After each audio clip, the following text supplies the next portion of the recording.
Started now. This will be odd. Okay, that's cool. Okay, good. So, hello, how are you? Thank you for joining I'm me today. well. Thank you for having me. It's great to be here. It's my pleasure. I just for the audience out there, I just apologize to him because just today my monitor broke down, so I have a problem to monitor how things will look. So I hope things will look good. Yeah. And I just started the recording because I cannot see everything in one shot. Anyway, I will fix it later. So hello. Hi. So see, that's the first thing. How do I call you? What's your name? Yeah. Yeah. We're already on topic. So I go by Sime, which is a nickname, Hmm. and I came up with this nickname because my name is Simone, and this is really problematic for foreign people to pronounce. So Sime is just a little bit easier. It's not so Simone. Uh, Simone. No, si, American people used to have a big problem with it. It sounded like they're trying. Simony, yeah. It was like something like Simone, something Hmm. like they were trying to get a frog out of their throat because it got stuck there somehow. Hmm. So you gotta And take measures. for for me as a German speaking person, it's kind of Simone is in German. It's complete only female. So we have in German we Yeah, have Simon, that's the American Simon, right? So, but it's and yeah, Simone is yeah, it's the same with Andrea. You know, there's like Andrea Botticelli or something, and Andrea in yeah, German is only female. So we have a yeah, yeah, few yeah. of these mess up things with Italians. So you're from Yeah, I know. Italy, right? Yeah, I Okay, am. I am. okay, You'll probably be able to figure that out by the accent. yeah. But Minchia, minchia. yeah, So this is yeah, all. that's So it. that's all. That's all I know. I had a. Uh, um, No, no, but uh, it's good. You have the basics down. It's all downhill from there. um, okay, but you also go by 7 cent, right? Yes, actually, that's something of a news because at first, I'll just get right into it. This Mm-hmm. project was supposed to be a solo project, Mm-hmm. but I figured out that I'm really tired of doing things on my own, So I Mm-hmm. decided to turn it into a band, and the name is Sevensent indeed. And we are just starting out. I'm just finding the appropriate team components, and we are starting out on a new album right this moment as we speak. Okay, I see. I see. Okay, so yeah, let's start like I usually start because sorry, for me it's like I'm not in my best environment because my things are not working as I want them to. But so give us please some of your musical background. You know, I mean, where you're coming from, what kind of instruments you have learned, and you know, and um, musically, I think from what I remember, you're all over the place. So there is no real distinctive whatever. But maybe you can talk about this a little bit, and then we just get into our talk. You know, I haven't really had a pre-talk with you, but the thing is, this is I deliberately don't call it an interview. I call it a talk because we can talk about whatever you want, and I know you Mhm. have a certain thing you might want to talk about. So we can talk about this for whole time. But maybe let's start at least with your musical background. What kind of instrument you play? You know, when you started to play in bands or with your solo project, and now how it evolved now to a real band, and then we take it from there. Okay, that's great. So I, it's funny because you see me laughing because music actually wasn't even my first choice when I was a child. I was really into video games and I wanted to grow up to be a computer programmer. But Okay. at some point, my mother just started sending me to piano lessons, and so that's the first instrument I actually picked up. I was trained as a classical piano player, but I have to say that I did my best to learn as little as possible in I, regards to I classical hear you. piano. I can tell you my own story because it was kind of the same. I was kind of forced Okay. to learn an instrument I didn't love. Okay, Mm. we are on the same page, man. Yeah. So yeah, I played the piano for like 12 years, but at some point, I remember walking into a music store and picking up a videotape from Mayhem, the Hmm. very famous black metal band, and I was just fascinated by the fast drumming. And so when I was 15 or 16, I started picking up the drums and trying to develop a style like an extreme metal drummer. And I thought that was going to be it. I was already writing songs when I was very young, but at that point in my life, I just figured out that I wanted to be a drummer. So I really started practicing, and eventually I got to play in some bands. I toured, I recorded some drums for some other bands.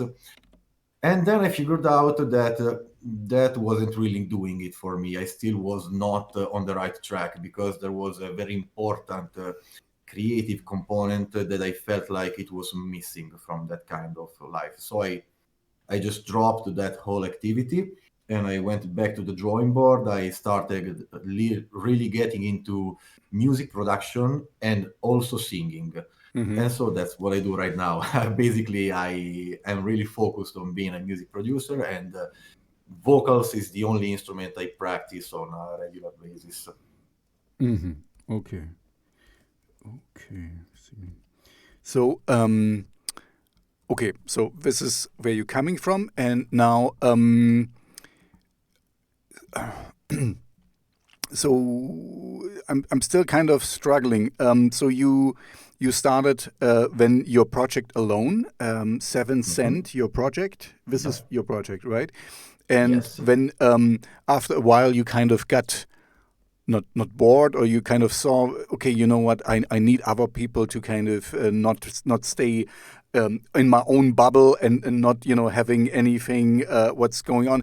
And okay, maybe before we go there, let's talk about, you want deliberately to be all over the place. It's kind of I like this approach, because for me it's kind of, I have a radio show, and I'm like, if I like it, I play it. That's my motto. So of Yeah. course I'm more in, everyone has its the things he likes the most, and I'm more gothic, industrial, and dark wave. But there's a lot of fringes, because gothic, there's rock, there's metal, there is whatever, there's dark pop also. So I'm open for a lot of things. And what I heard from you, it's kind of, I would call it genre fluid. It's kind of whatever you. The thing is, um, so yeah, even if it's tough, how no how okay. This is, let's shelve this question, because it's a little bit difficult. How did you No, but find? I get. Yeah. No, no. Yeah, Go okay. No, ahead. no. If you want, if you the thing is kind of like, how what kind of music gets you to or um, To nah. what I'm trying to do right now. Yeah, yeah, because it's a little bit.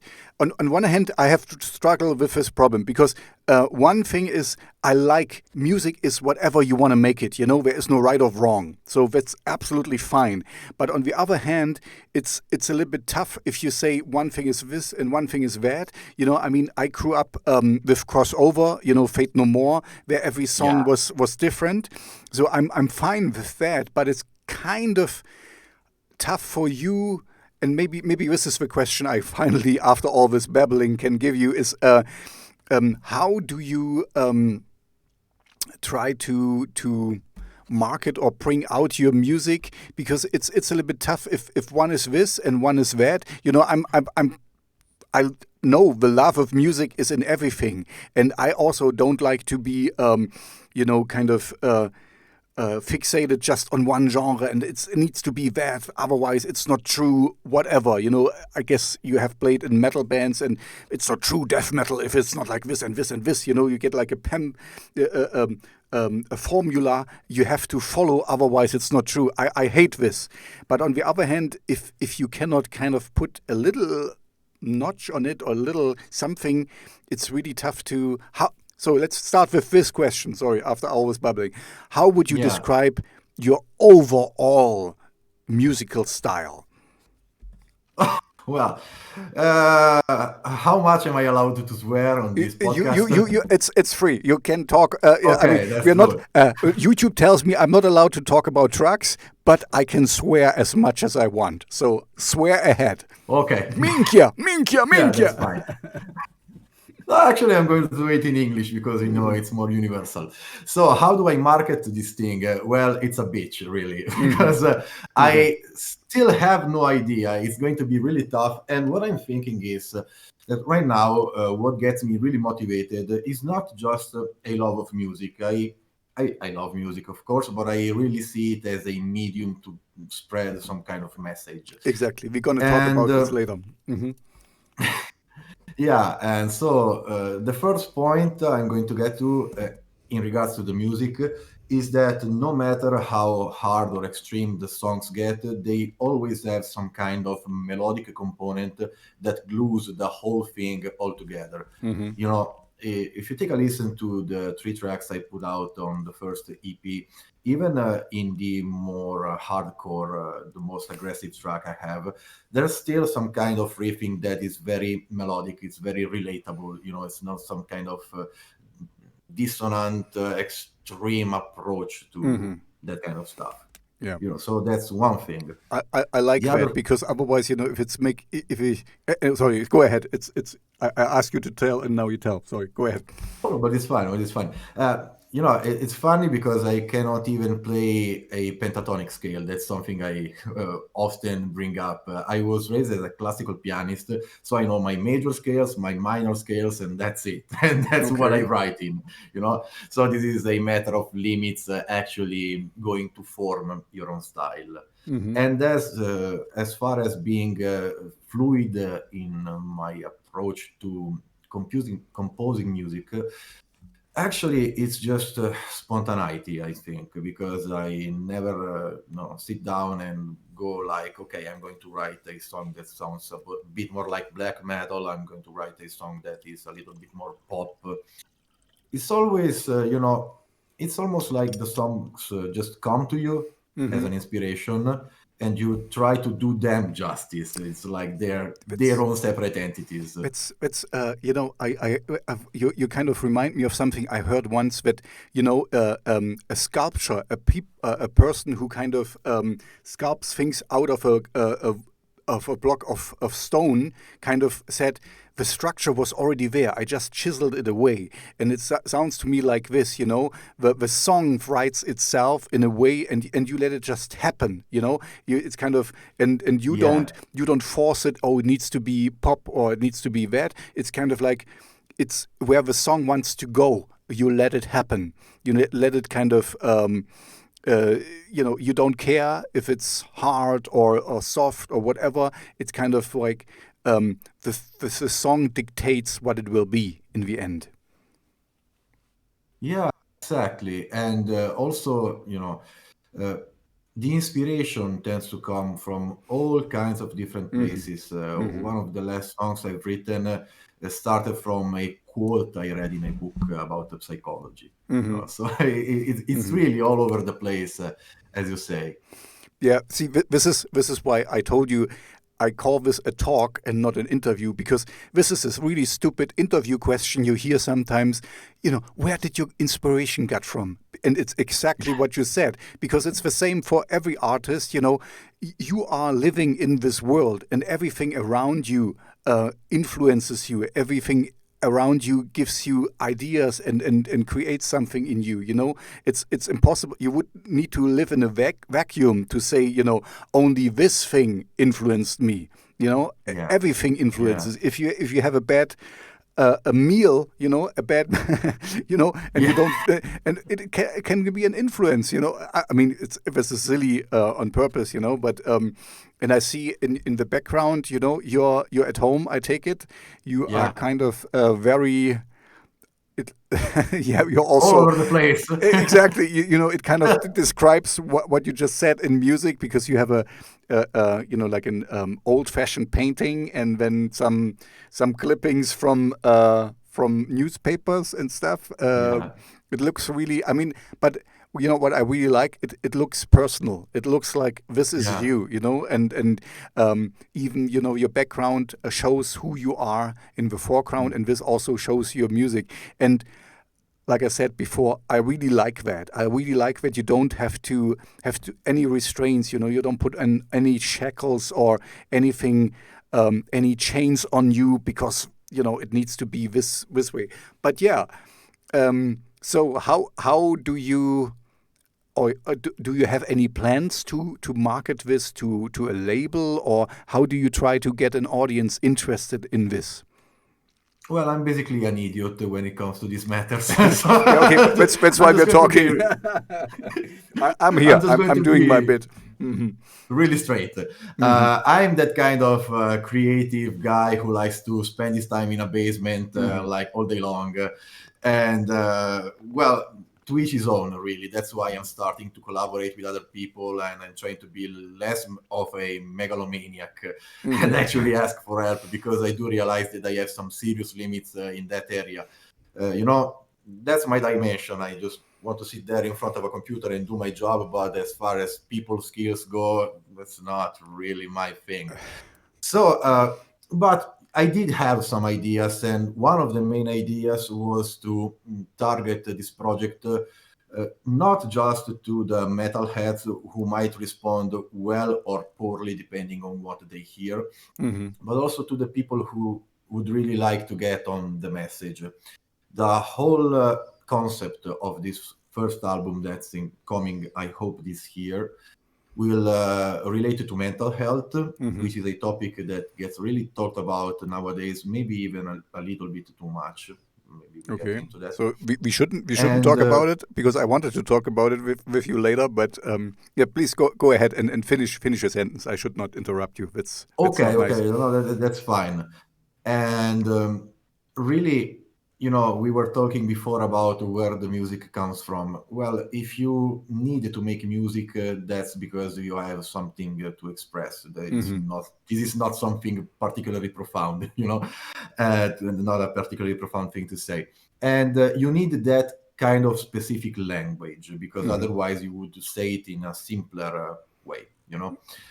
And these songs speak of a very peculiar form of pain, a Hmm. very peculiar form of being unwell.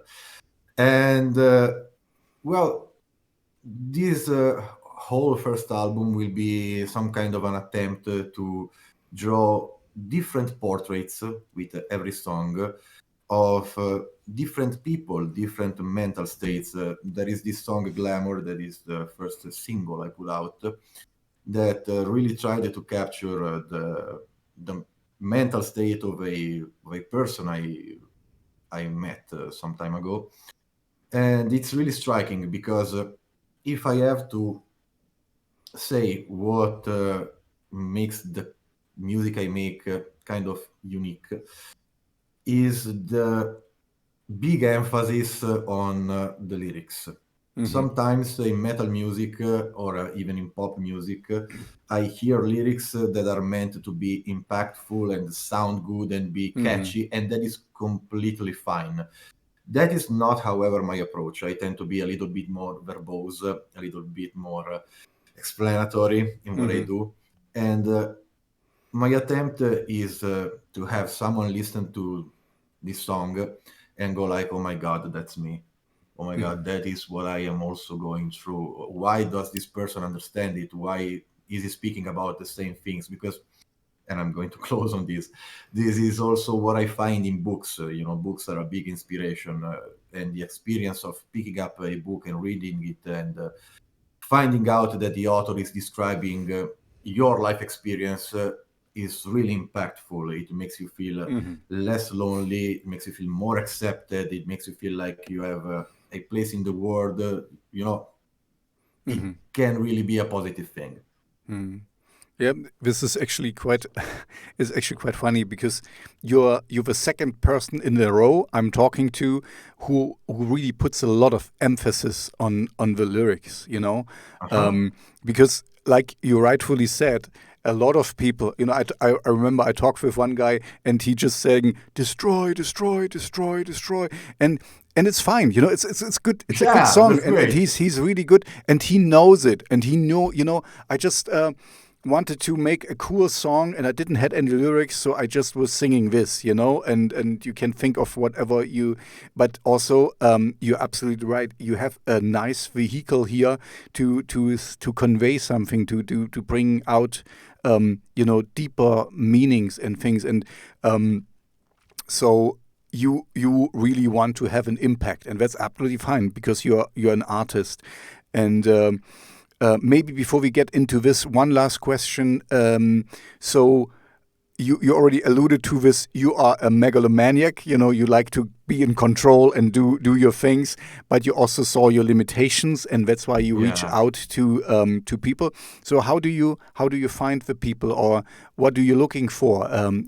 We can also use this as a promotion tool for you. So maybe somebody will respond and say, "Oh, I want to work with this guy." So kind of give us what you're looking for, and how you usually approach people, or what's your stick? How do you go after collaboration partners? I don't. You don't. Oh, okay. You let yourself be But found. yeah, I mean that's wishful thinking, I think. But I actually played with a guy who was like that. He felt like he was some kind of genius, and people were going to find him eventually, and that this is not going to happen. You have to put yourself out there, and you have to be available to people. You have to be sociable. You have to be friendly. I mean, if that's not your personality, you don't have to fake it. But in the end, we are all trying to coexist with one another. So we kind of have to do something about our rough edges, if you know what I mean. And but yeah, I did find some collaborators, actually a couple of very talented collaborators. One used to be my student because I used to teach drums before I went into this music production business. And he's a really amazingly talented young guy. And another is a guitar player, and they both live in my same area. Because one of the things that really turned me off in regards to the whole drumming gig was the need for professionalism. Not that there is anything wrong with it, but that's not the way I wanted to approach music. I feel like more, starting a band with my friends, if you catch my drift. That's more of the mood, the attitude I'm going for. I already had proposals from professional musicians who wanted to play on this project. And again, there is nothing wrong with them, but I'd like to take things a little bit more personally, Yeah. Yeah, What I hear here is more like you. In the IT industry, they say like they hire for the drive, not for the talent. So you hire more for the people who kind of share the same vision. Hire is not the right word for you, but you want to work more with people who have the same vision as you. But even if they are a little bit less technical good, we're not. We might be talented, but not. And we want to create. What I hear here is kind of like my thinking of music as well. Do what you like to do. If somebody really wants to get it, they can hear even with some not so good music, and you might miss a beat or hit a wrong note or something. We still get the drift of it.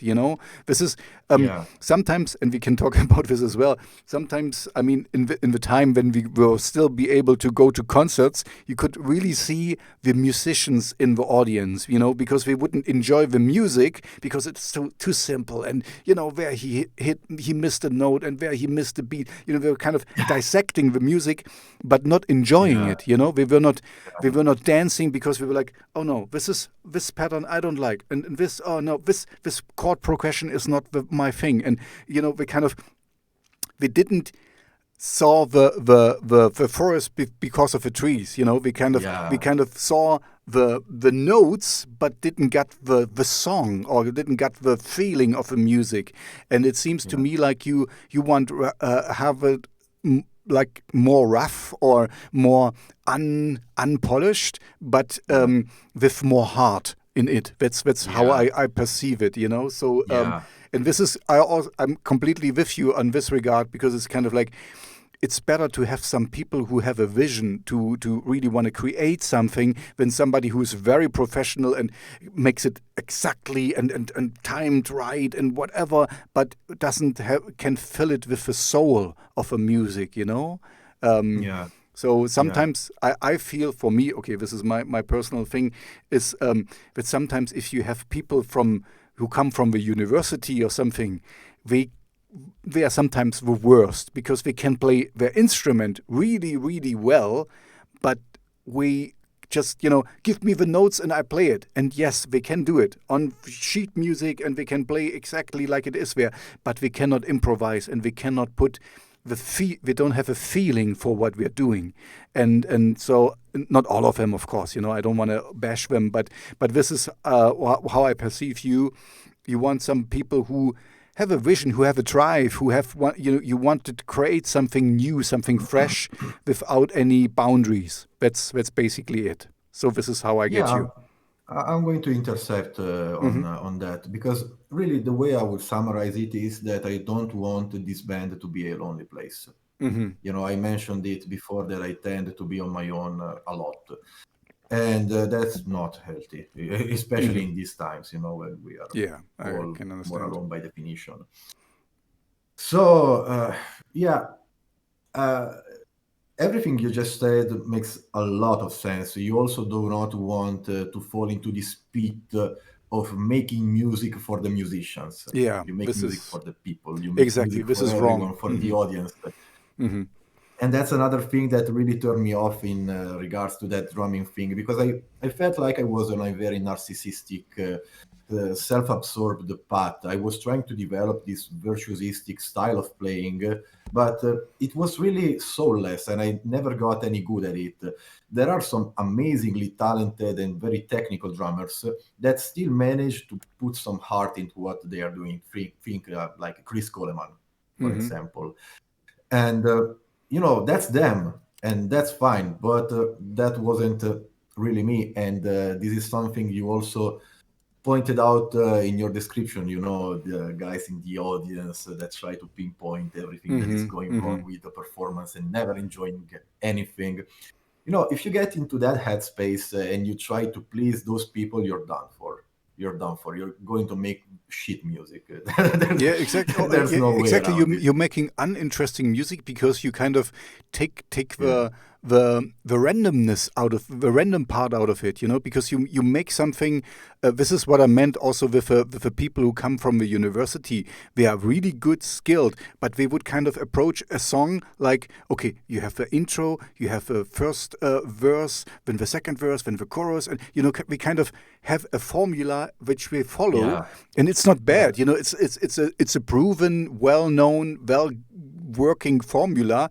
But we would never try something new. We would never make a song just with one verse and that's it. And then you're done, because it's just But music is a playground where you can run in every direction, and nothing is.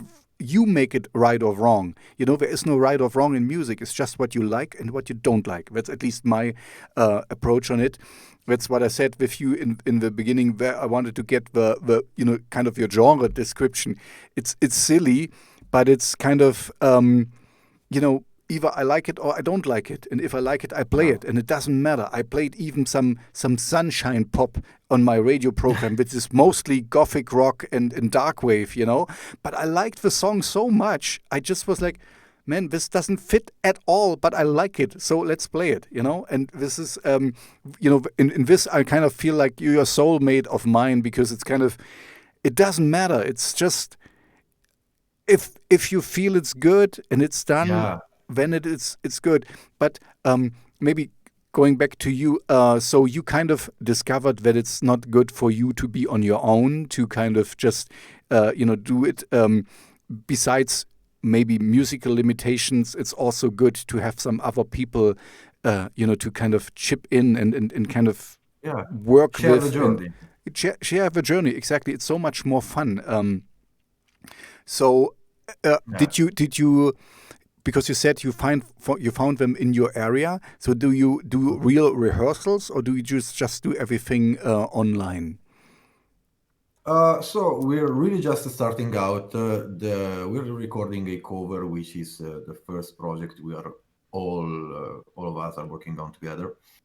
And then eventually I'm running some pre-production ideas to them right now as we speak, and that's all also really really helpful because uh, when you write some songs and music and any other kind of art really, you tend to get really attached to your own ideas because it's almost there is the risk of them becoming an extension of your ego, if you know what I mean. It's your And baby. it's your baby, and it's also it's it's something that reflects the quality of your mind and of your creativity. And so sometimes accepting criticism towards your songs can be really, really harsh. And I know that I have collaborated with some people who had a really rough time with that. Maybe their ideas were good, but they were unpolished. They needed to be cut. They needed to be remodeled. And those people were so fragile and so attached to their own ideas that they just went along with it without hearing any kind of voice of reason. And they didn't end up doing anything good. And that's not anything I would wish upon anyone, and not on myself as well. And so, having other people who are just there, even just to give you an honest opinion, that is so incredibly valuable. That's very valuable. That's true.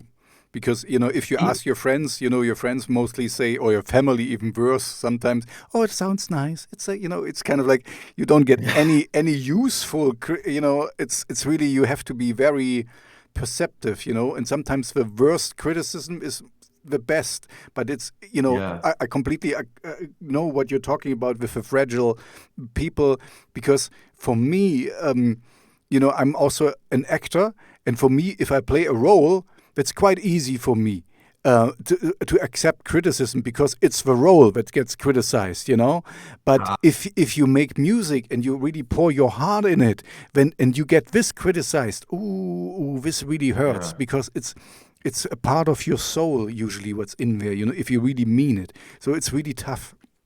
I completely understand also, your people there. Yeah, but the point is also that this is only a part of the equation. Once the criticism comes, you also have to be that person that is able to accept it, and that's the really tricky part. But it is necessary because even just the process of submitting songs to Spotify playlists, which is one of the reasons why we are talking right now. Well, it can be. You might think of yourself as this kind of musical genius as long as you keep your music to yourself. Once the music gets out and the people are going to tell you what they think about it, that is going to be a very, very rough time for a lot of people. So you better be ready for that. Yeah, and I can tell you from my perspective as a DJ, or I have a playlist too, a little playlist I create. Yeah. It's you get a lot. So you really have to stand out to get in there, I mean, this is today, that's the good thing. Today, everyone can make music, just on their cell phone. They can mix a track and through DistroKid they can distribute it, and it's out there.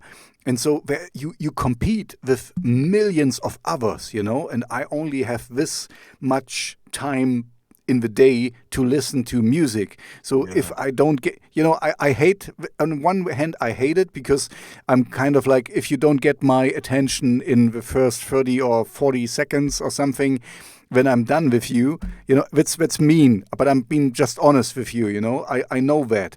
But because some songs, some songs, we need time. We need like 1 or 2 minutes to get to the point, And then I see if a song is like 8 minutes or 10 minutes, then I give it more time, of course. But the point I'm trying to make is there is so much shitty music out there, and you have to cut through the crap. You have to be better than them and stuff. So it's not easy to get recognized these days, because there's so many bands and artists, and everyone can do it in his home, in his kitchen. They can make a little track, and it's cool.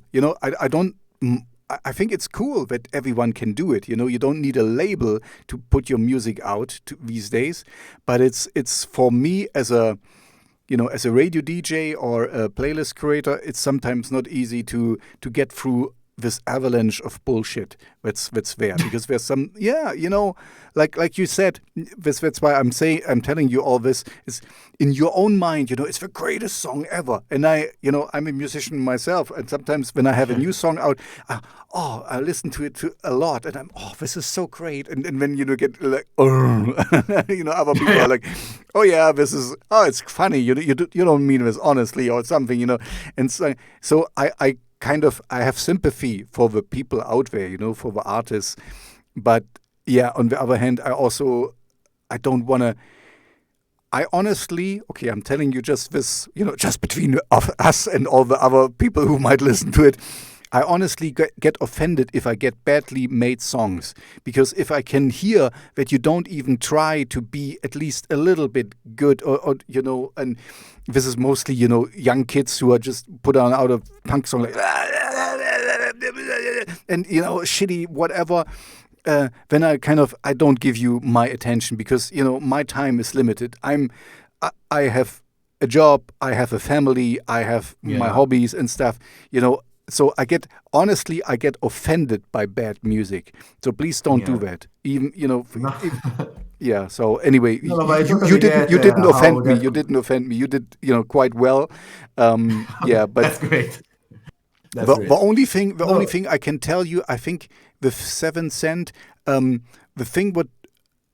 first thing I saw, of course, was your cover artwork, and it was something drawn. It was, I think you maybe draw yourself or something, and I have to admit I didn't like it that much. It looked, because for me it looked like a little kid sending me a song, putting it on a napkin, and this is the artwork. I don't really care, and you should also take care of the artwork, because it's important, because it's the first thing I see. So I was like, okay, this might be a really bad song, but of course it wasn't. So it's good for you. It was a good song, but my first impression, because of the cover artwork, was like, let's give it a try, because I listened to everything I got.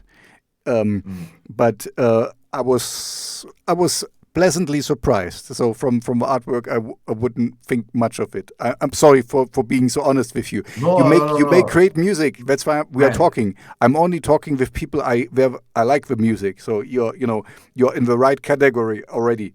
That's great. But also, what you say is spot on. I don't know if you picked up my facial expression when you mentioned the artwork. Yeah, I saw. But this is your song. So how come you didn't like your own artwork? This is I don't get it. Because I simply don't have the energy to polish everything. That's why I'm asking for help. The artwork, the face, the drawing, was actually drawn by an artist that is fairly talented, in my opinion. But the way I packaged it, with the background and the logo, that really sucks, And the only apology I can present for that is that, think of That Crush from Mayhem. That also sucked, but, it sucked in a good way. Mine sucks in a bad way. And I'm seriously thinking about updating it. Of course, it won't be the same way in the future. And this is also another key element that, maybe I can just grab one book to get my message across regarding to this sentence. Just 1 second. Okay. It's right here. Okay. So, this is the book I'm referring to. Ego el This is Nemico. the Italian translation. Yeah. This is the Italian translation of Ego is the Enemy by Ryan Holiday. Okay. And that's basically his take on a lot of Stoic philosophy. But I'm not going to get into that. The point is that ego is indeed your enemy. And if someone tells you that your artwork sucks, you have two choices. You can try to rationalize the thing away and be like, oh man, he doesn't really get it. I did it on purpose. It was kind of a lo-fi thing and just come out with random bullshit, really. Or you can be, man, yeah, the artwork really sucks. I really need to improve on that. And, stopping that whole defensive attitude is such an important part, I think, of being in this game. Yeah. You need both. You need both. You need to have a thick skin, for all because once you put yourself out there, you also get very unfair criticism because sometimes if you put out a video or a song and then you idiot, this sounds like shit and blah blah blah blah blah, so you have to have a thick skin to get through that, but also if somebody gives you some like I just did, I meant it in a positive way. I want you to be better in the future. I want to that nobody kind of dismisses your music just because your artwork is not there, but this can happen. So it happens all the time. I mean, that's the same way I used to pick out records when I was 14. There was no Spotify, so you would just go to the record store and exactly. Oh, this looks cool. This looks cool, and then there's crap on it, but it looked cool, or they had a nice lady and whatever, it was I'm gonna listen to that, and that is so true. Sex sells. What can you say? You should have the picture in your background. You should put this on your. You would have sold a little bit more. This is just a true fact. It's this is. I discuss it sometimes with a friend of mine who's very against that. Okay, this is completely off topic, and this is not your problem. But just in short, this is kind of like I see it like if you have females in your band, they should be comfortable, but if they're happy, to kind of use their looks and stuff, why not? Why not? I'm not against it, because it's a human nature to kind of look at certain things. Let's put it this way. Yeah. And if you wanna kind of focus the looks there, that's fine with me. But if this is your only selling point, then it's of course not good. But I mean, I can sympathize with all those girls that they want to be appreciated for something more than just their looks. But at the same time, the cold, hard reality of facts is that sex does indeed sell. So, it's naive not to think about it. And it's naive to think that it only applies to women, by the way. If you're an attractive guy, I'm looking good, right? More, yeah, man, you read my mind. This is fishing for compliments, but, yeah, and that's me being really, really Italian right now. Mille grazie. Yeah, no, I do get your point. Yeah. Yeah, no. And so, you're the whole reason I'm going to update my artwork ASAP. Yeah, I mean it, like I said, I mean it in a good way. I like your music. I was pleasantly surprised, but with your artwork, I put you in a completely different category because, like I said, I get a lot of music, and the first thing I see before I play a song is, of course, the artwork. And if the artwork is, when I'm kind of not so enthusiastic, I still will listen to it. Yeah. But it's you need to. This is the unfortunate thing today. Like I said earlier, there's so many out there. So in a way, you have to grab the attention of the people. And you can do it with, of course, your music should be good. But this is a given. It was a good song, so that's fine. But also, your artwork should be compelling. It should be kind of something like, oh, this looks interesting. It doesn't need to be sex sells or something. I don't say that, but it just would be like, oh, what does he want to say? Or, what's the song about? You have a nice title, you have a good cover, and then of course the music.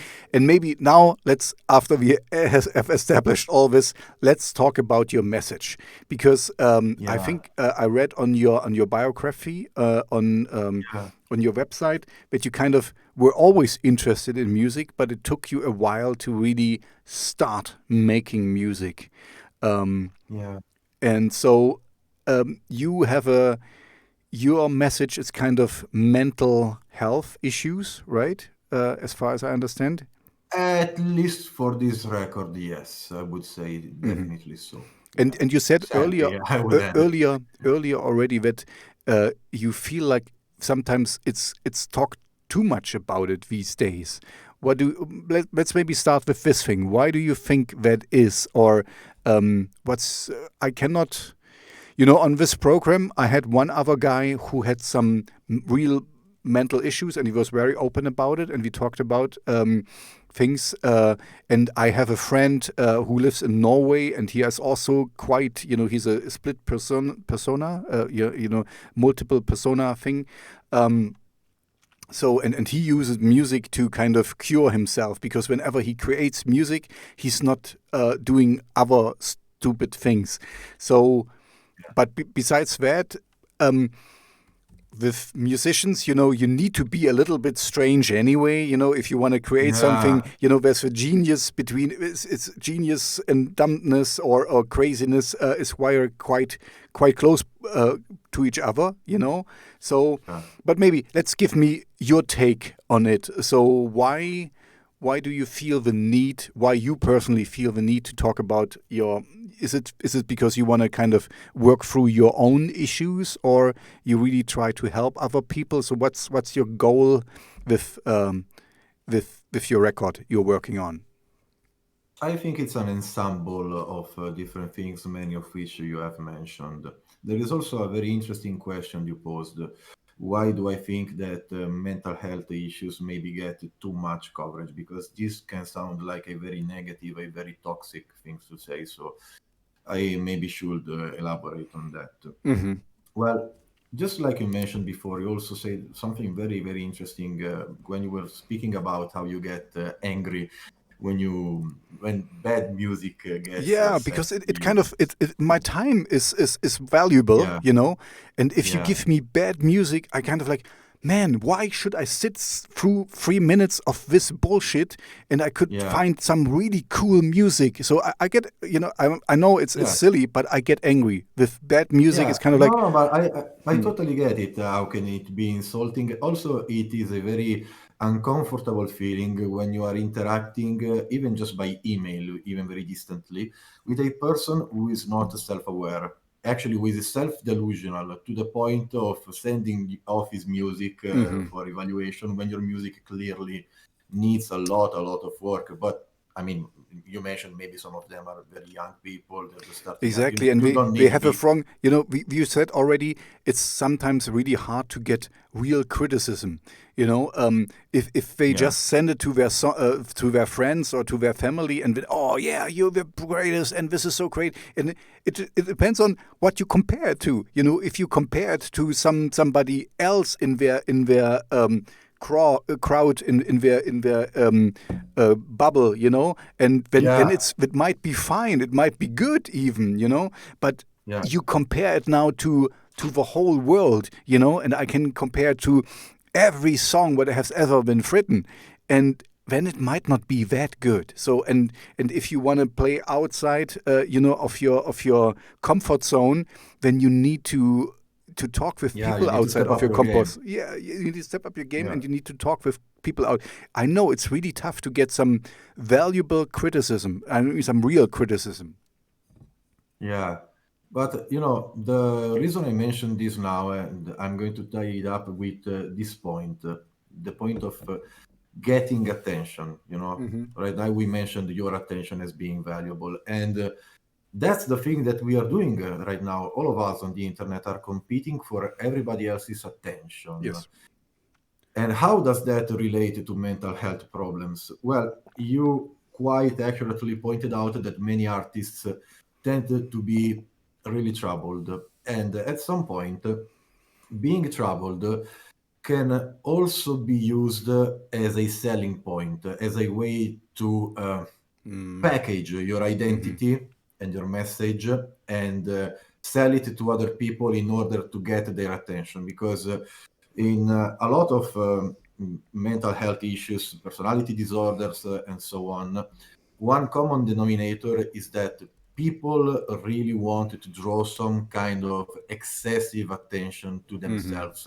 And this is ingrained even in just the very act of being a performer, being a musician. If you think about it, it's just like almost a religious a ceremony. You're standing up there on a stage and you're getting cheered upon just because you express your own emotions. You know, this is basically one big narcissistic ego trip if you take it the and wrong way. it's like a drug. That is not just the wrong way. You know, no, go ahead.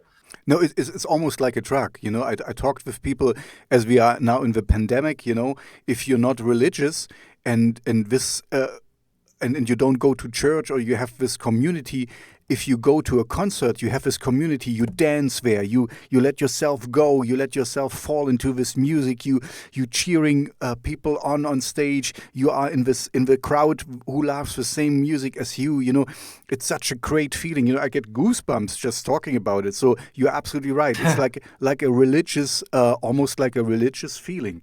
So and the performer is your god or your leader in this moment, your guru you look up to, you know, and this is great, and this is it's absolutely fine. And what I think what I got for a moment was like, it's kind of you say this mental health issue is also something like a selling point, you know. I'm a fragile artist and I don't feel good, but you know I want to express all my bad feelings, and you know this is my medicine. I'm putting this thing. Is it like this or not really? No, No. not Okay. really, because you know my point is never to demean or put down or say to people you're just a poser, you're just pretending in order to get attention and so on. I will never dare do anything like that.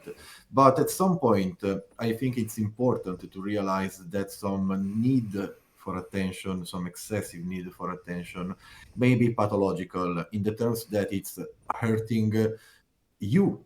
You know, you're the first victim of your own problems. And so that is something I see quite a bit with some artists I know, some people I know. It's almost like they are trying to get into this whole thing because they are really hurting. They are really hurting. And so they have this need to be heard, to be seen, to, you know, get some kind of attention from others in order to medicate their pain. And most often than not, this is also a strategy that doesn't really work in the long term. We suffer publicity, you know, we suffer in public. You know, we need the public to kind of be with them, and it's more like a cry for help, maybe, or something. Yeah, but what I'm most concerned about is that it drives you away from a life of purpose. Because when you are doing something you really actually enjoy, you don't need to accomplish anything great. You know, it's like the activity is its own reward. But if you start to get obsessed with things like you want to get famous and you want to get noticed and you want people to give you attention, and you know, this is really the wrong frame of mind. Attention should come to you if you're providing something valuable for others. If you're not entitled to anybody's attention, which is you know, the whole point of what you said earlier. It's true. Yeah. This is sometimes, And you know. this is. Yeah, Okay. no, go ahead. Sorry, this is just my point of view, of course. Here, this is sometimes what I don't get with all these influencers or with reality TV shows. You know, where it's just you're famous for being famous. You know, there's nothing to you. I always get, if you are famous because you're a great musician and people want to see you sing or perform, then I can get that. But Yeah. if you're just famous because you look good or something, it's kind of, I don't get it. I mean, I get it that people flock to you, but I think this is this empty fame. This is kind of, it's famous for nothing. Because Yeah. your good looks will vanish or whatever. So you have not created something, so that artists are cheered on. I'm completely with it because they do something. A good artist touches you in your soul. I don't want to over elaborate this stuff, but if you hear a really good song and you feel it, and it makes you feel good or feel down or feel sad or whatever, when the artist really touched your heartstrings, and or with a nice picture in your background, if you really create something valuable, something that kind of touches your senses, your inner soul, then I really get it. And I Yeah. really like you to become famous, and for the right reasons. But if you're just famous because you you You get need to be a show off. exactly, you have 1 million followers, and you make a Yeah. duck face once in a while in your camera, and look what I'm eating and whatever, then I'm kind of like, huh? This is so empty nothing. You don't deserve anything. I What can you bring the world besides your good looks and stuff? What joy do you bring? But maybe I'm wrong. Maybe I'm too overthinking this, and this is for other people. This is joy to just follow this influencer and see what else she's buying now. I don't know. Maybe I'm too intelligent for that. Sorry, this is mean. This That's is one mean. way of putting. That's one way of putting it. This One is other way mean. of I know putting it's it is mean. that we Mm. all have different value systems, Yeah, and you know uh, if following that kind of influencer on Instagram does it for you, more power to you. I don't exactly. really Yeah, want to. I shouldn't judge. I shouldn't judge. But I really have a Yeah, hard time also with with the same, not only bash on influencers, with soccer stars. Fußball, foot soccer players. yeah, They earn millions to play a game, and and I yeah, don't get it. I mean, I know we're doing it well, and it's like in Rome, it was with the gladiators, yeah, bread and games, for the masses. But I don't get it. Why we should yeah. earn millions for just playing a game? There is nothing I can. I get maybe let's stay with you. So you have a Yeah, this message. is going to be a really big topic. We are Yeah, going to get into politics if we otherwise, talk about yeah, this. That's a exactly, really and sensitive area.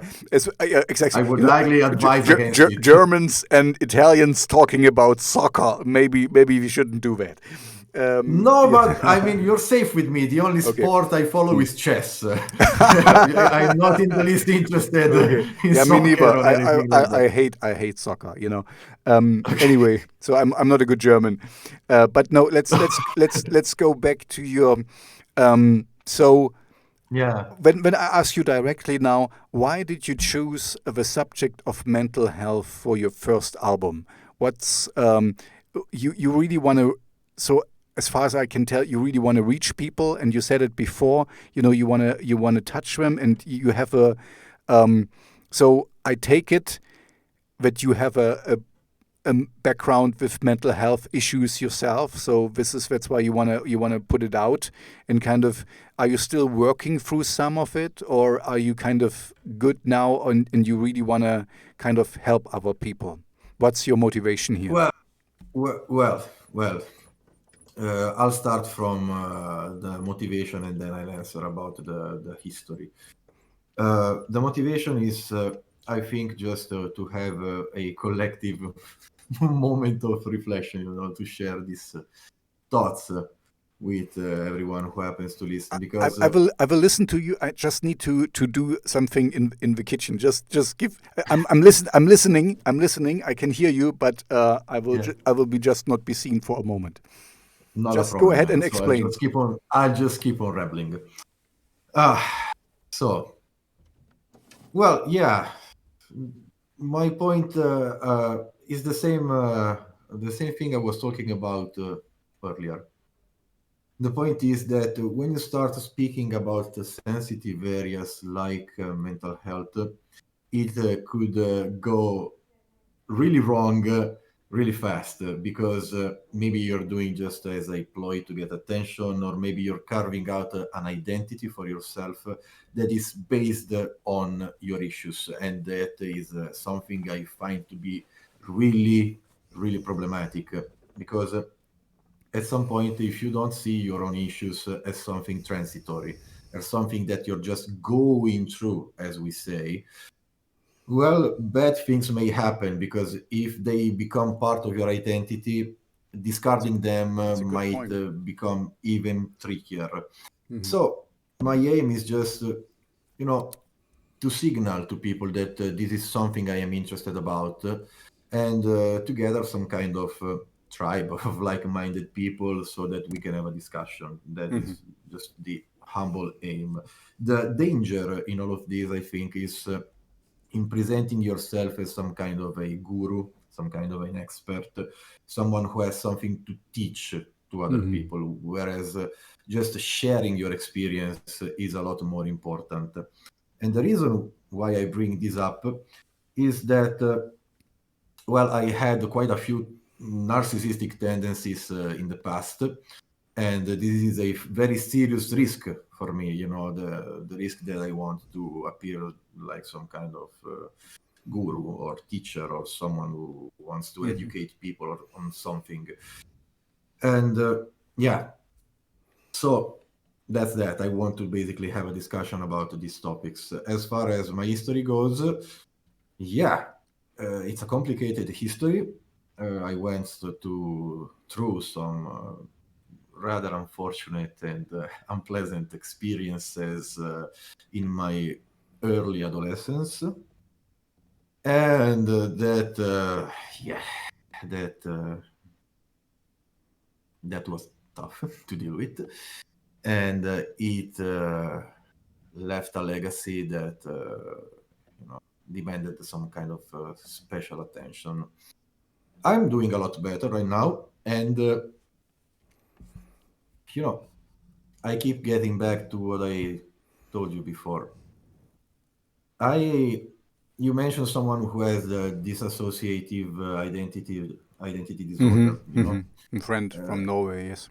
yeah, I have also heard a lot of people over the internet basically flaunt their borderline personality disorders. It's something that is becoming a bit more common, and it could also be plausible that in the current environment we are suffering psychologically quite a bit, Oh yeah, I maybe think so more. too. And yeah, this is a very dangerous territory to step in, And so my point is also to remind myself, first and foremost, and then all the other people, that you're not a definition. You're not just a meme who floats around on the internet. You're not a narcissist, a borderline. That's not the whole of your identity, and that is not even the most important part of your identity. You're a person, you have a very complex background. Hmm. Every kind of label will always elude your background. You will never be captured by any of that. That's a good point. I didn't thought about. I thought you would kind of go in a different direction. I thought Yeah, more like like I said earlier, that people kind of wear it like a badge of honor. I'm mental unstable, and that's why I can yeah, create this cool stuff. But you kind of you went in a different direction. That's yeah. nice. I kind of misread you, and this is good. I like to be set straight. Yeah, no, but my point is also, that when people find out about their issues, they feel more validated. But the problem is that your issues can become you. They can become a very important part of you. So my point is that I would like, well, myself first and foremost, but also everybody else to realize that if you're feeling any kind of pain, your pain is indeed real. You know, I am not trying to discredit it in any way, shape, or form. And I would like to talk about it, find out what we have in common, and find out, you know, find out more about these experiences, because these are experiences that really, really take a toll on the lives of an individual and of everybody else that is around that person. But I apologize, but this is not the easiest thing to talk about, and also it's really difficult to get my Just ideas in take your order. time. I told you this is an open thing, and I'm not judging. And just go ahead and say what you want to say. I'm not gonna. It's fine. Yeah. Take your time. Yeah, my point is, I'll just make it very brief. There is a very specific reason why my first song is called Glamour. Because it's funny, because the title is Glamour, and you might be expecting a song about I don't know what, but the lyrics to that song are really dark. I mean, really, really dark and painful, and they are basically the voice of someone who is expressing the way they feel out loud, and they feel like they're a completely worthless person. And the risk is that this kind of thing can become indeed glamorous. It can become something that you use as a means to, I don't know, prop yourself up, sell yourself to others, to even just think about yourself. There is something very problematic that happens when you fit yourself into a narrative that is toxic. When you start thinking about yourself like someone who is worthless, like someone who is hurting a lot and will always be hurting a lot. It's a self-fulfilling prophecy. What can happen? Yeah. This is. I didn't have this mental health issue as I grew up, but I had a different. Okay, I know we're not talking about me, but one thing, my father never believed in me, and he always said, you're too stupid to do this and to do that. And so I believed it myself because I heard it all the time. And I really realized, I when I was older, went to America, to the United States. And then there I lived with some people, and they asked me, "Oh, can you fix the door?" And I said, "Oh no, I'm not good at it. I never was good at fixing anything because I cannot do it." And my father always told me I'm too stupid to do anything. So, and they said, "Oh, can you give it a try?" And I did, and it was like, "Oh, I can do that." Oh, because I never thought I could do something. I was told that I'm stupid. And this is what I believe. So this is what I'm hearing here. You can kind of self-program yourself. If you oh, I'm mental unstable. I have a mental health issue, and when you tell it yourself over and over again, you have it. It's a self-fulfilling prophecy. Like I was thinking I could never use a screwdriver right because I'm too stupid, but I can. I was just always told and never questioned myself or really ask if it's really me. Is it really what I want to do? Can I not try to get better, or can I not try to do something else? Or how big is this part of me? So what I'm hearing from you to kind of make it together is kind of that. Yes, you are hurting and you have maybe a mental health issue, and this is a part of you, but it's just a part of you. It's not the whole you. It should not be consuming you and being the only thing you are, So it also should not be trivialized, because the risk exactly. we run of talking about these things so openly, especially from unqualified people, is that we kind of pathologize things that are not pathological, that we use clinical terms when we should just be talking on a more plain level way, just more speaking about those things more simply. And the history of a single individual is something that is very, very complex. And I would be very afraid to live in a world where you just get a label put on you and you accept this label because it makes you feel validated. And that's the point. A lot of people who hurt really want to communicate that. They really want other people to understand that they are hurting. So, they may go on the internet, and I talk about this because I also did this. And they might read about some personality disorder. They might read about depression, anxiety, and they might start to be convinced that they fit in that particularly category. And then it just becomes an echo chamber, because you start reading the website you want to read. You start speaking with a self-fulfilling prophecy. Exactly. Yeah. And it's really problematic, and it's just and it's not just about but it's mental health. Yeah, but it's really hard to get out of this. So maybe my question to you is, how do you get out? How did you personally, Simone, right? Yeah. How did you personally get out? Because this is not easy. Because if you're in this echo chamber, like you said, it's really tough to break out. That's why there are so many people who think like there's fake news and stuff, because they only read fake news. And in their little bubble, in their little echo chamber, everything makes sense to them, but everything else not. So how did you personally, how did you get out of this circle, of this hellish circle?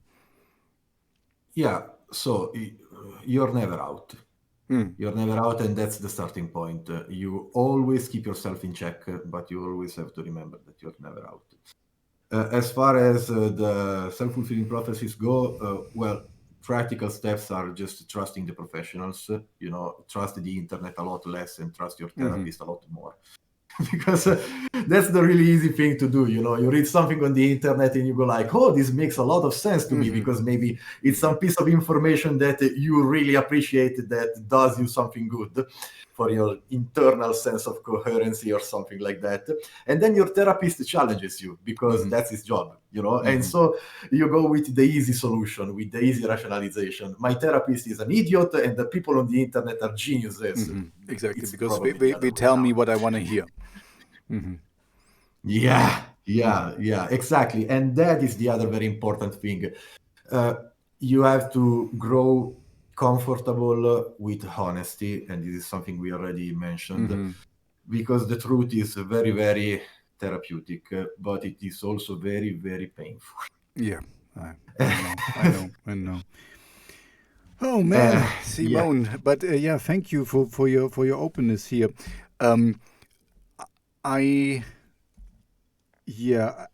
Let's maybe bring it down and maybe get it maybe to an end, and let's end on a positive note. I would like to. So you already said you're working on an album. So you have 3 songs out so far.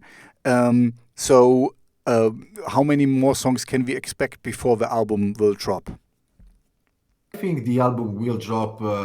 Maybe there will be some covers just to introduce the other musicians, but then it will be just the album. That's my whole focus right now. The album will be something like 10, 11 songs. I'm just waiting for the other guys to tell me in which ways I'm an idiot, basically. This song sucks, just axe this song. You don't really need it. And then we'll figure out the number. I think the songs I have already put out will feature on the album with a better production, a better mixing, and a better cover. And a better cover. I think I'm going to update the cover right away, if I'm going to be honest with you. And yeah, that will be it. But the joy of this whole thing will be more about, I hope, the friendship with my bandmates, the friendship with the audience. That's a really good point. This is I told you the bad things that can happen today, that so many people can put out music so easily. But the cool thing, or two cool things, is you can find people all over the internet who listen to your music. I have a problem with my setup right now because usually I would, get up your Spotify site, and then I can see where you are listened to, and you might be listened all over the Yeah. world, and this is great. And then the other thing you just said is also really, really nice, that you can find people now all over the internet, all over the world to work with and to collaborate with, and striking up friendships. And for me, it might be a little bit silly, but with all the people I talk on my show, I consider them as friends because I get to know them, and I get to know I know why they do music. I know how they tick a little bit more. Of course, I know I'm not stupid. They are not really my friends, but I'm friendly with them. And whenever you put something out, I will play it. If I like it. I mean, I'm not. If you give me a song and I don't like it, then I will be honest with you, and okay, this doesn't really fit into my playlist or in my radio show or whatever. But I talked with one of the guys I talked, one of the first guys I talked to. He's still sending me music, and I'm gonna play it. And Yeah. for me, this is kind of like we are all in this together. If this is a life journey, we all go together, and I can help you in my little capacity as a playlister and as a radio DJ, and I like that. And so I'm you are a friendly person, I'm a friendly person, and we can help each other. And who knows, you introduce me to some other people, and then I talk with them, and then I have more people I can anyway. So this is how I see it. Also, we're all in this together, and this is not a competition. This is more like, oh, let's see how good you can. Because what I learned really early on is, if you're ready, I have a little story here. Um, I played in a band, and we had a drummer, and he was good, but he was very unreliable. So we kicked him out. Now, years later, he joined a band as a guitar player, and he played for 40,000 people in Wacken. Wacken, of course. Yeah, I know. And so it's like, so I could be like, oh, we were so idiots. We kicked him out, but he's still my friend. I mean, he Yeah. understood why we kicked him out, and I'm very happy for him. And his success doesn't take away anything from me, or makes me less worthy or less whatever. I'm happy for him, and so it's with all the people I talk to. I'm happy when they are successful because I talk with people which music I like, and so I'm happy to support them because I like the music. So for me, it's an honest, heartfelt thing when I support them. It's not that you pay me to play your song or something. It's just like, oh, Tobias, I dropped this thing, and Yeah. do you like it? And if so, I can send you a copy and you can play it in your show and whatever. So for me, it's kind of like you said, it's building friendships all over the world, and I really like that.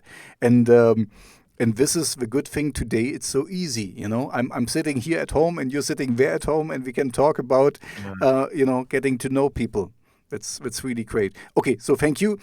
Um, thank I'm saying to myself, thank you. No, so this is enough from me. Let's back to you. That's what I mean. I'm sorry. Yeah, Sorry no, for the no. interruption. There is something I really want to get in before we end this. Is that I am really uh, impressed with people like you. I to be honest, because appreciating people is one of my main difficulties.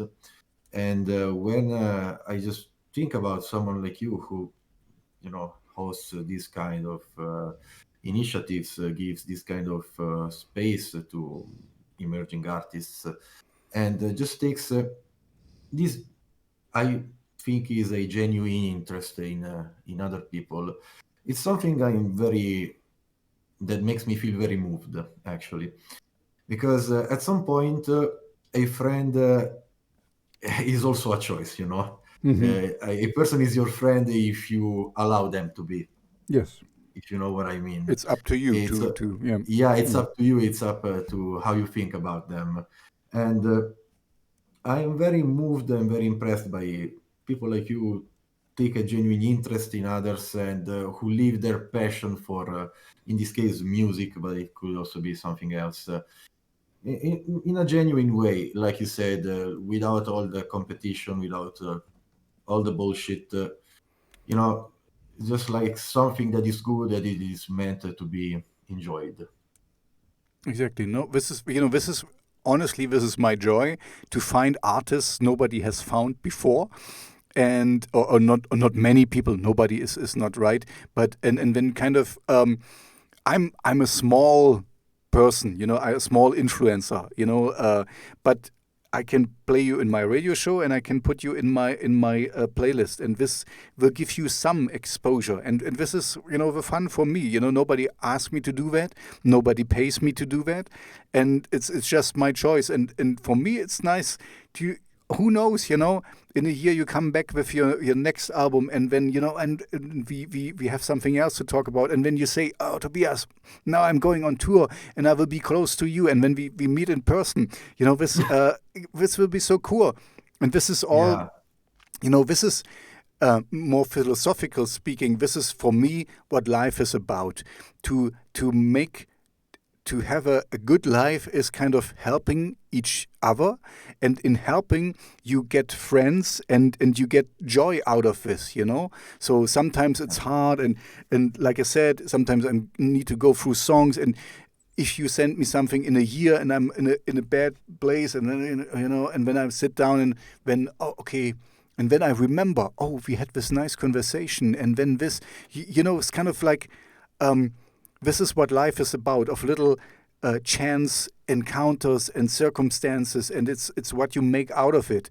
And I choose to live in a world which I wanted to live in, and this means to talk with people, who are, like I said, emergent artists, and because it's nice to give them a helping hand. And I'm a very small influencer, and I hate this word influencer anyway, but I can do a little bit for you, and that's fine. I like to do that, because I thought, when I would be an emergent artist, this would be nice to meet somebody like me, and this is exactly, yeah, treat people like you wanted to be treated, and this is basically it, and the golden rule.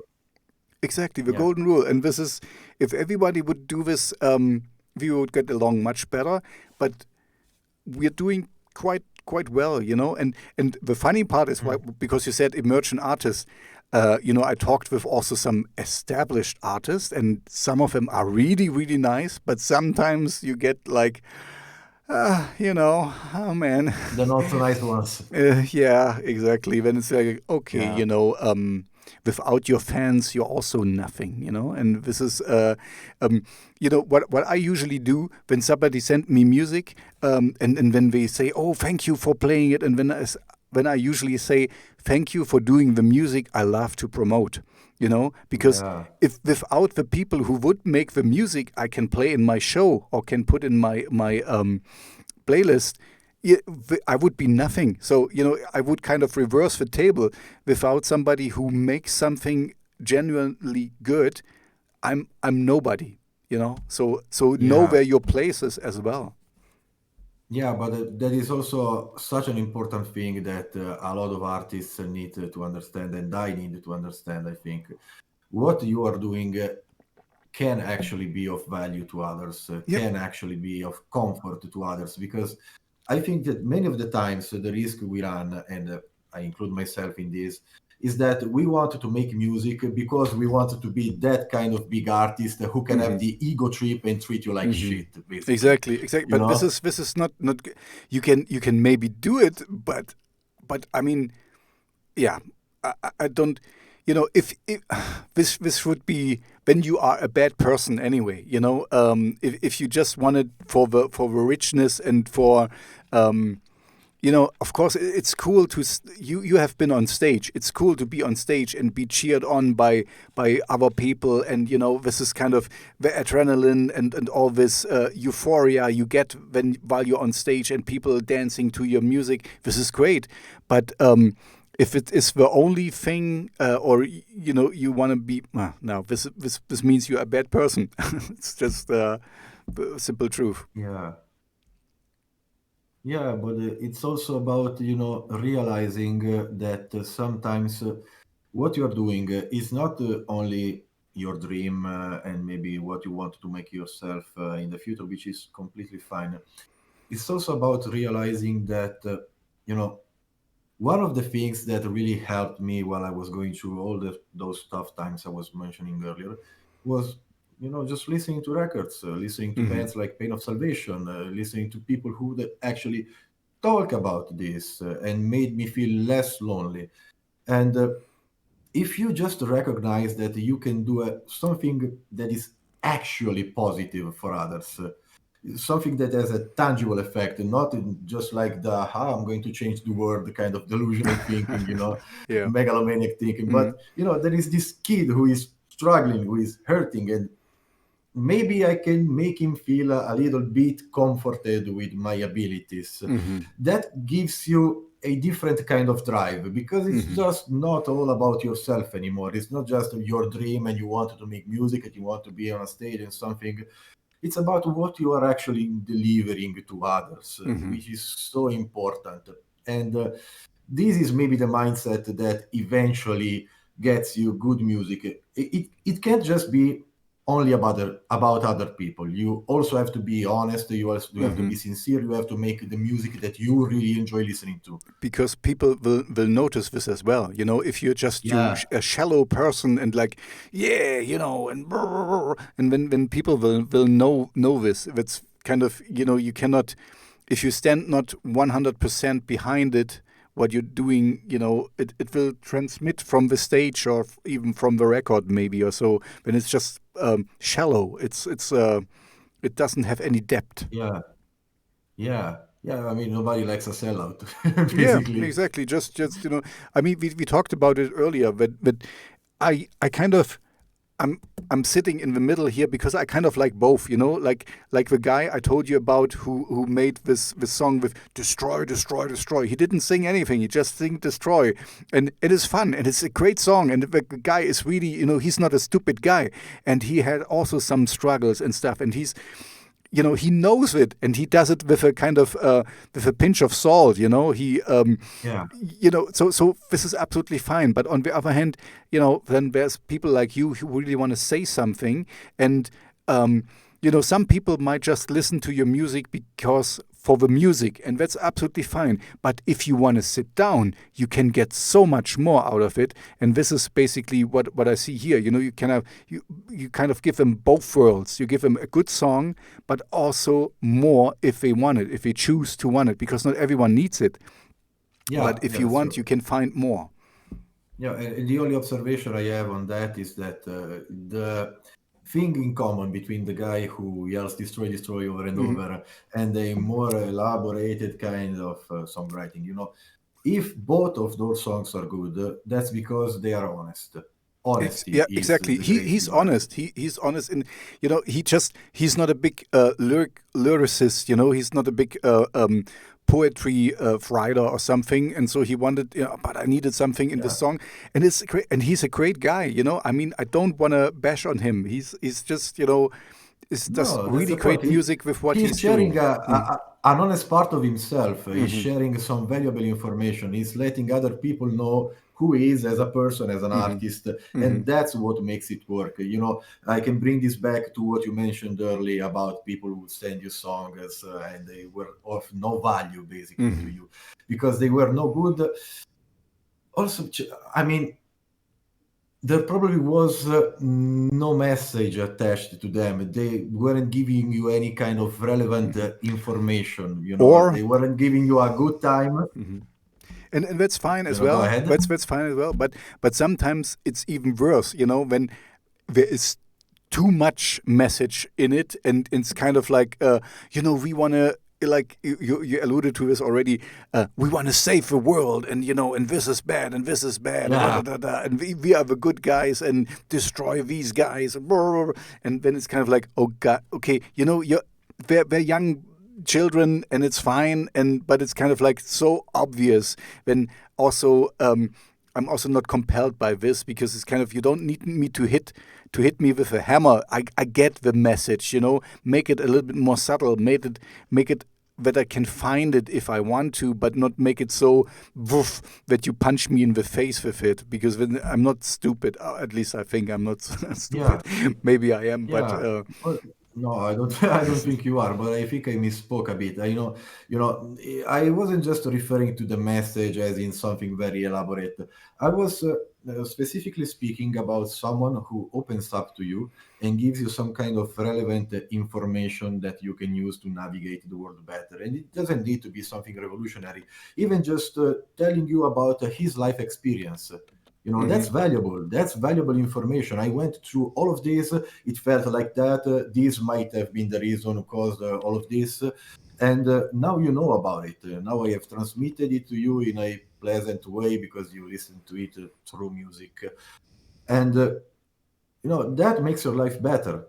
It mhm, won't change your life, but it makes your life better because it makes you a kind of a richer person on the mhm, inside. You are exactly. more you have more information to go out in the world and interact with others and understand the different experiences. And that is true both of the Destroy song or maybe some kind of Pain of Salvation songs that Mm, talk about codependency and vulnerability and stuff like that. mhm. Okay, let's maybe wrap it up and give us an outlook with Sevensent. So what can we expect from the future? Because you said this is the album Mhm. where you just have this mental health issues, and it sounded like the next album might be something else. And so, and I have to admit, I was a little bit time constrained today. So you have only lyrical videos out. Are there some videos coming? Yeah, Some, you know, yeah, yeah. maybe There will to be tell videos us. coming out. Mhm.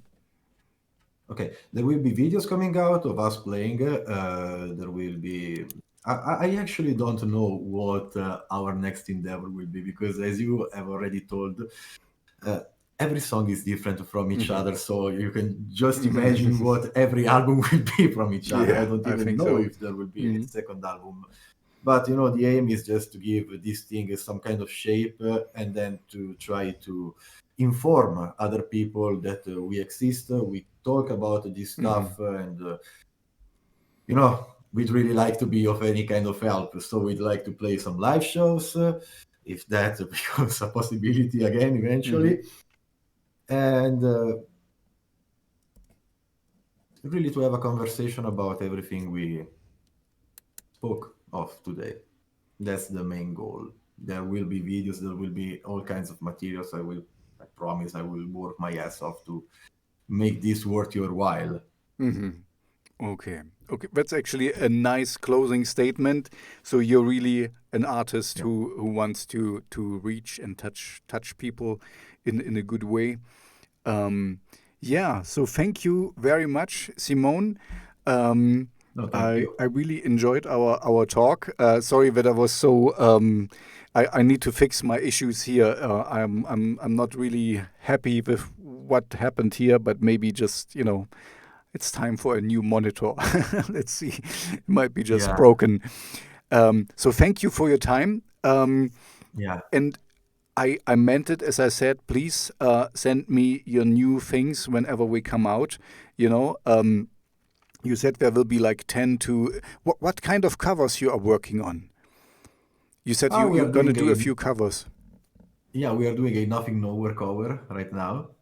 It has just been very spontaneous. I heard this song and it made me want to sing it and it made me want to play it with other people. So that's Okay. how the whole thing started. Cool, cool. Covers is always. I love covers. If the covers for me, okay, this is the last point I'm going to make. It actually for you it's a little bit tougher because what I wanted to say is a cover version of a song works for me when you make it your own, you know. If you really because if you just put it like somebody else has done it, you know, it's already there. You don't need to do that. But with you, it's a little bit more complicated because you're music-wise all over the place, so you can cover it, you know, like I don't know, like hardcore style or pop music or whatever, you know. It will be very interesting how you cover a song. Because you kind of you can do it in every shape or form. So we'll see what happens. Okay, let's end on this note because I think we can go on forever. Thank you for your time. Let me know the cover song. I'm really looking forward how it will turn out, and of course the album. Please let me know when it's out, and also the videos. I wanna see them. Thank you very much for your time. Have a good evening, and I sent you all the links to all the, you know, because it will be a podcast later and all this. I will send you all the links once I uploaded it. Okay. Okay, so, that's great. Thank you, man. I appreciate this so much. You're very welcome. I need to make a hard cut now because you know, my programs are not working like I'm like I'm used to. So goodbye, and talk to you later. Sure. See ya, man. See you. Bye.